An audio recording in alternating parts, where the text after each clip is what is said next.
بسم اللہ الرحمن الرحیم۔ نظر بد حقیقت ہے یا افسانہ؟ نظر بد کی انسانی زندگی پر کیا اثرات ہوتے ہیں؟ اس کی علامات کیا ہیں؟ اگر خدا نخواستہ کوئی اس کا شکار ہو جائے تو اس کا علاج کیا ہے؟ یہ سب کچھ آج کی اس ویڈیو کا موضوع ہے۔ نظر بد کیا ہے؟ انسانی آنکھ سے خارج ہونے والی منفی قوت یا منفی شعاؤں کو نظر بد کہا جاتا ہے۔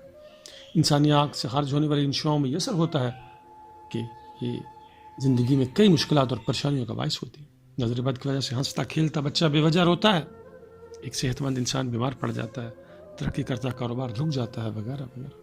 قرآن مجید میں ارشاد باری ہے، اس کا ترجمہ ہے، اور بالکل قریب تھا کہ کافر آپ کو ان کی نظروں کے ساتھ پھسلا دیں۔ اور جب انہوں نے یہ ذکر قرآن کریم میں سنا، اس آیت مبارکہ میں اللہ تعالیٰ کی طرف سے آگاہ کیا گیا ہے کہ انسان کی نظر میں ایسی تاثیر ہوتی ہے جو کسی دوسرے انسان کے جسم و جان پر اثر ڈالتی ہے۔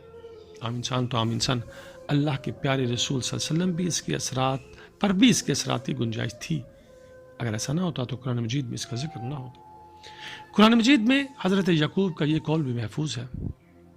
ترجمہ: اور یعقوب نے کہا ہے، میرے بیٹو، ایک دروازے سے داخل مت ہونا بلکہ مختلف دروازوں سے داخل ہونا، اور یہ سب احتیاط کے طور پر، کیونکہ میں اللہ کے حکم اور مشیت کے سامنے تم لوگوں کے لیے کسی چیز سے بچاؤ نہیں کر سکتا۔ یقینی طور پر حکم اللہ کا ہے اور میں اسی پر توکل کرتا ہوں اور اسی پر ایمان والے توکل کرتے ہیں۔ اس آیت مبارکہ کی تفسیر میں محدثین نے لکھا ہے، حضرت یعقوب کے بیٹے خوبصورت اور خوش نظر خلیے والے تھے، اس لیے حضرت یعقوب کو اس بات کا ڈر تھا کہ لوگوں کی نظر بد سے کہیں ان کے بیٹوں کا نقصان نہ ہو جائے۔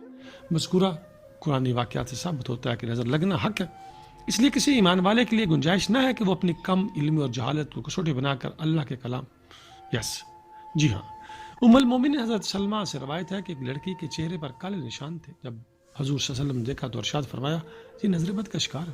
حضرت ابو ہریرہ سے صحیح بخاری میں روایت ہے کہ نظر بد حقیقت ہے۔ نظر کیوں لگتی ہے؟ نظر یا تو حسد کی وجہ سے لگتی ہے یا پھر تعجب کی۔ یاد رہے کہ تعجب کی نظر ماں باپ کی بھی لگ جاتی ہے، اس لیے والدین کو چاہیے کہ جب ان کو ان کے اپنے بچے غیر معمولی طور پر اچھے لگے تو وہ ان کو دعا دیں، ماشاءاللہ کہیں۔ ایک دانا آدمی نے بتایا کہ ان کے جاننے والے ایک آدمی کے ہاں ایک شیرخوار بچہ تھا جو ماں کا دودھ بڑی رغبت سے پیتا تھا۔ ایک دن دوپہر کو جب وہ گھر گیا اور بچہ حسب معمول ماں کی گود میں دودھ پی رہا تھا، اس نے اپنی بیوی سے کہا، یہ تو ہر وقت گود میں بیٹھا دودھ پیتا رہتا ہے۔ اس آدمی کا تھا، میرے بیٹے نے اپنی ماں کا دودھ پینا ترک کر دیا، ہم نے بڑی کوشش کی، اس کی صحت متاثر ہوگی لیکن ماں کے دودھ سے اس کی پہلے والی رغبت کبھی نہ آ سکی۔ نظر کن لوگوں کی لگتی ہے؟ عام طور پر یہ لوگ معاشرے میں مشہور ہوتے ہیں کہ فلاں کی نظر لگ جاتی ہے۔ جن کی نظر لگی ہوتی ہے ان کو دیکھ کر انسان کی طبیعت میں غصہ یا چڑچڑاپن اور عجیب سی بے چینی محسوس ہوتی ہے۔ خواب میں اگر کوئی آپ کو دیکھتا ہے اور کہتا کچھ نہیں ہے تو یہ بھی نظر حسد کی علامت ہے۔ نظر بد کی علامات اور علاج۔ عام طور پر نظر بد کی علامات جسمانی امراض سے ملتی جلتی ہیں، اس لیے میرے نزدیک بہت ہی مناسب ہوگا کہ جسمانی علاج کے ساتھ ساتھ نظر بد ختم کرنے کا بھی بندوبست کیا جائے، تاکہ ایسا نہ ہو کہ آپ جسمانی علاج کو پس پش ڈال دیں جبکہ مسئلہ جسمانی ہو، اور ایسا نہ ہو کہ آپ نظر بد کا شکار ہو اور آپ ڈاکٹری علاج کے باوجود صحت یاب نہ ہو کر پریشان مایوس ہو جائیں۔ نظر بد کو ختم کرنے کے لیے آپ صدقہ خیرات دیں۔ صدقہ تینوں رنگوں پر مشتمل، اور اس کے ساتھ ساتھ آپ 3 بار سورہ فلق اور سورہ ناس صبح و شام پڑھ کر اپنے اوپر دم کر لیں۔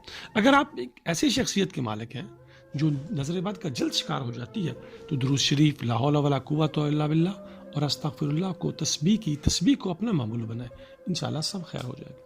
کچھ لوگ نظر بد سے بچنے کے لیے پرانا جوتا لٹکاتے ہیں، کچھ گھر کے گمڈیر پر پرانی ہانڈی لٹکا دیتے ہیں۔ آپ کے علاقے میں لوگ کیا ٹوٹکا کرتے ہیں؟ ضرور شیئر کیجیے گا۔ اللہ حافظ۔